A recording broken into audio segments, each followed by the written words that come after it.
جس علاقے میں ہم لوگ رہتے ہیں اور سروائیو کرتے ہیں برصغیر میں، تو سینکڑوں سال بلکہ ہزاروں سال ہمارے آباء و اجداد ہندو کلچر کے ساتھ رہے اور اسی معیشت کا معاشرت کا حصہ رہے، جس کی بے شمار جھلکیاں ہماری آج کی زندگی میں بھی ہمیں نظر آتی ہیں۔ برصغیر میں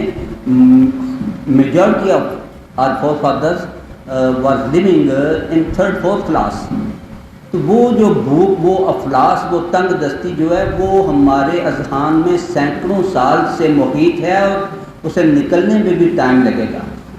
اوپر سے سونے پہ سہاگا یہ ہوا کہ جب پارٹیشن ہو گئی، قیام پاکستان ہو گیا، تو بدقسمتی سے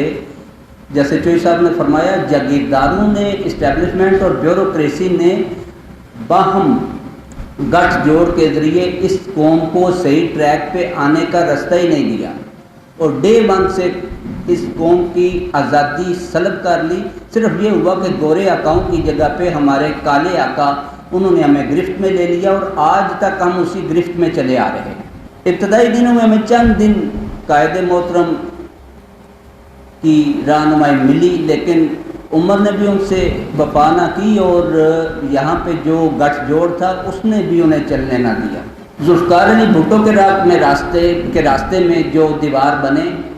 وہ قومی اتحاد کے نام پہ آج کی وہی 12-13 سیاسی جماعتیں ہیں۔ آپ غور کر لیں، ساری کی ساری جماعتیں جو آج پی ڈی ایم کے نام سے عمران خان کا راستہ روک رہی ہیں، یہ قومی اتحاد کا لیٹسٹ ورژن ہے۔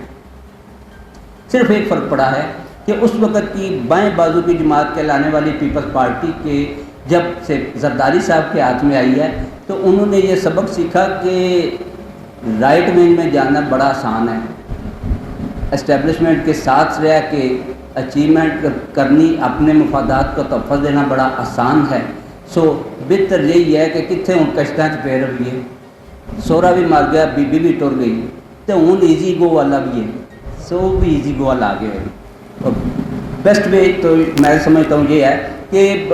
امریکہ سے آزادی، مالیاتی اداروں سے آزادی اور پتہ نہیں کن کن کے ہاں ہم جکڑے جا کے ان سے آزادی حاصل کرنے کے لیے سے پہلے بنیادی طور پر جو سٹیپ لینے والا ہے وہ ہے کہ میں اپنی ذات کی آزادی اپنے ضمیر سے تو حاصل کر لوں۔